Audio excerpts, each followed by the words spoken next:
Hi and welcome. My name is Jim and this video will be about how I moved to a new city, started a business, met new friends and became a Viking. I hope you enjoy. Before I got the offer to start a business in a new town, I was living on a small island. The day I moved into the island, I became the islander number 9. On this island, called Arnö, located in one of Sweden's greatest lakes, Mälaren, I had a part-time job as a caretaker on a mansion from the 1600th century. No, that's not the mansion. That's my house. Here is the mansion. It's really beautiful, I think.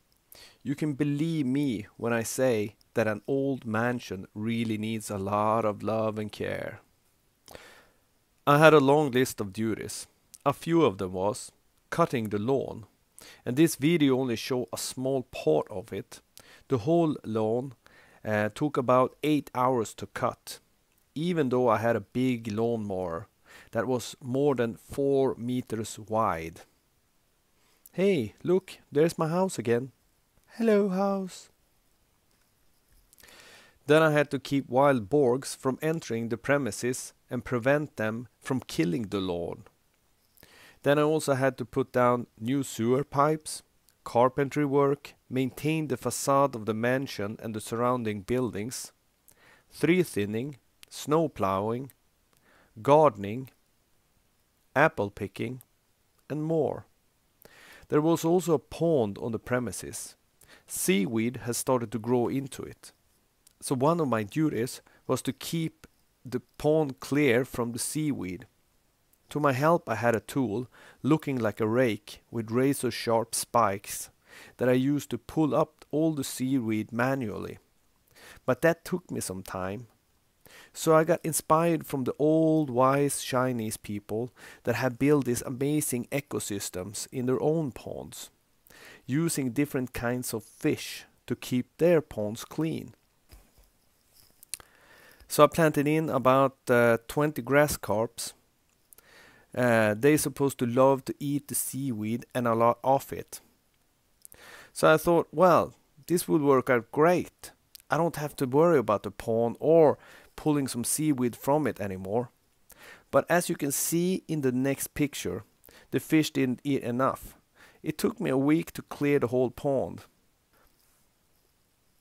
One of the cooler assignments I had was me being the Iceland's fire department, and I got myself a fire truck. It was not only work, the mansion had its perks too. I celebrated every Christmas and New Year's Eve there. I almost became as a family member. I also had a really nice sculptor atelier that was specially built for me, if I decided to come and work for them. The atelier was built in the corner of a gigantic barn that was on the manor territory. It was beautiful. In this video clip you can see how I'm preparing for an exhibition. I do miss my atelier, but as they say, life goes on. I have a new atelier space now, almost as beautiful as this one, and I will tell you all about it in a later video.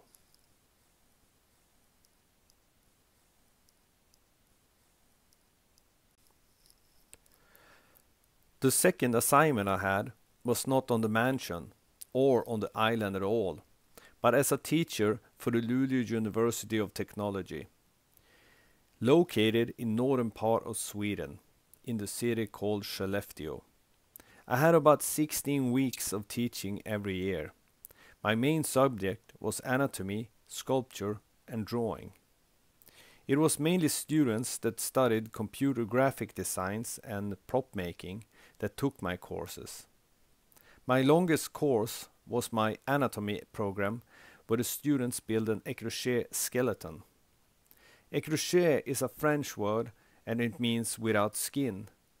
The students built a 750 millimeters high skeleton in Chavant clay, then sculpted muscles on one half of the skeleton. This in order to see how the anatomy lines up.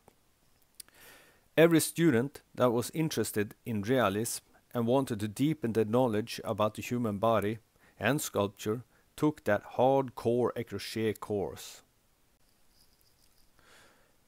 I really do love to teach, but I had passed my 40th year and I felt that I wanted to try something different. In the midst of my thoughts of exactly what I was going to do next, I got the question from people I knew if I wanted to take over and continue to run a Flügger franchise store, selling paint and wallpapers for houses and apartments. After some thought I said yes. The store was located in the nearby city Strängnäs, so I packed up my atelier and home and moved to a new city to start a new career and a new exciting life. And here I am today, a part-time owner of a really beautiful paint store. The store is divided into two parts. One half where all the paint is, and one half where all the wallpaper is. I have a really cool chandelier hanging over a nice group of furniture, where the customer can sit down and reflect over what color or wallpaper they want, while having a cup of coffee. I love working in my store and meeting cool and interesting people of Strängnäs every day. My store is set in a retail mall called Gula Rosornas Företagsby, and it translates to the Mall of the Yellow Roses. There is a long corridor that connects all the stores, so I asked the landlord if it was possible for me to use the corridor as an art gallery. He said, "That sounds like a good idea." So I contacted a group of local artists called Strängnäs Konstnärsakademi, and I asked if they wanted to exhibit the work in our mall. 1 month later, more than 20 artists exhibit their art. Me and the chairwoman for the artists cut the red ribbon for the world premiere of the Yellow Roses Art Gallery. The one who is interested in hanging their art here, just contact me and I'll put you on a waiting list. And it's really nice to have new art to look at every month. The first sculpture I built in my new hometown was this guy, my Flügger dude. He stands every day beside the road pointing to my store. If you see him, swing by and say hi. Kjell, who runs the Euronic store next to mine, named my dude Deathless. And it's a real Swedish name. I think it's pretty cool. As I'm sure many of you yourself have moved to a new town. You probably didn't know any people or had any friends in the new place. As I see it, there are a few ways of meeting people and gaining new friends. First, you can join different activities as taking a cooking class, or pick up dancing, or whatever the new place has to offer. Me, I like beer and social events, like a bar or a pub. When walking into a pub, I have 2 rules. That they don't play any loud music, because I want to talk to people. Second, there will be no entry fee. I will not pay to get into a bar just to pay more money to drink. Entry fees into a bar is just stupid. I'm a social guy, so I don't have any problems to start a conversation with anyone. Usually, I just enter a pub, check out who's in there, go up to the bar, look at the drink menu, ask someone besides me what they are drinking and if they can recommend it. The same if they are eating at the bar. Or I just walk up to the person, stretch forward my right hand and say, "Hi, my name is Jim. I'm new in town." Often, the other person shakes my hand and say their name. And since I'm curious, I always have a lot of questions about the town of Strängnäs or themselves. And I must say that the people of Strängnäs is very kind and open-hearted. Or maybe they were just drunk since we met in a bar. But I had no problem to initiate any kind of conversation. Strängnäs may only have a few pubs, but I had fun every time I was out partying by myself in Strängnäs. One morning, waking up with a swollen head, not sure of what really happened last night, but still have this great feeling that it was fun. I took up my cell phone and I started to look through the pictures taken the night before. First picture was this one. I'm not sure, but did I pay a visit to the nut house? Then I kept scrolling through my pictures and I saw that I did participate in several of them. I just knew then and there that I had met some really great dudes that would become great friends of mine.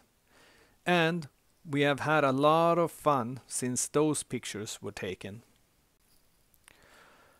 Soon after, I invited Niklas, Kim and Johan to one of North Sweden's greatest dishes. Sour herring, or a simple name for it, smelly fish. It's a herring that has been yeasted. Yes, it smells greatly, but put on a piece of bread with a lot of onions and cooked potatoes, it tastes amazing. Kim and Niklas didn't like it at all, but Johan really enjoyed it. That evening, Kim and Niklas invited me to join the local Viking community, Stallarholmens Vikingar. After some inquiries on what it was all about, I said yes. It's simple to join. All you have to do is be interested in Vikings and pay 100 Swedish crowns to become a member. For all of you that doesn't know what a Viking is, I can tell you that the Viking lived in Sweden, Norway and Denmark from the 7th century to the 13th century. It was an extremely expansive period for us northerners, much thanks to development of Viking ships that let us travel to distant countries. Vikings were famous for a combination of both plundering and commerce. They became a political power that affected the whole Europe for several hundred years. The Vikings left a heritage in language, customs and folklore. The Viking faith is called Asatro. Valhalla is the place where all the god lives. To enter the great halls of Valhalla and feast with the gods, the Vikings has to die in glorious battle, killing as many enemies as possible. When the battle was over, the Valkyries came down to earth to choose the greatest of warriors to bring back to Valhalla. Here is 3 influential Vikings and their deeds. The Viking Rurik, from Roslagen in Stockholm, Sweden, sailed to the east and started to put up trading station and united the different tribes. He would, without him knowing it then, lay the foundation for the country Russia. In the Russian city Novgorod, they have raised a monument over the founding father Rurik. The first European that discovered America in year 1000 was the Viking Leif Erikson from Norway. The Viking named the new continent Vinland. That's 500 years before Christopher Columbus, that by the way thought that he had discovered India. A statue is raised of Leif Erikson outside Hallgrímur Church in Reykjavik, Iceland. Many of you are probably familiarized with Bluetooth, the wireless streaming service that you have in your cell phone. The engineer that developed Bluetooth for the Swedish phone company Ericsson took the name from the Danish Viking king named Harald Blåtand. His last name translates to Bluetooth. And the symbol that you see is actually a Viking rune that means the king's name, Bluetooth. So without you knowing it, you are carrying a Viking rune in your cell phone.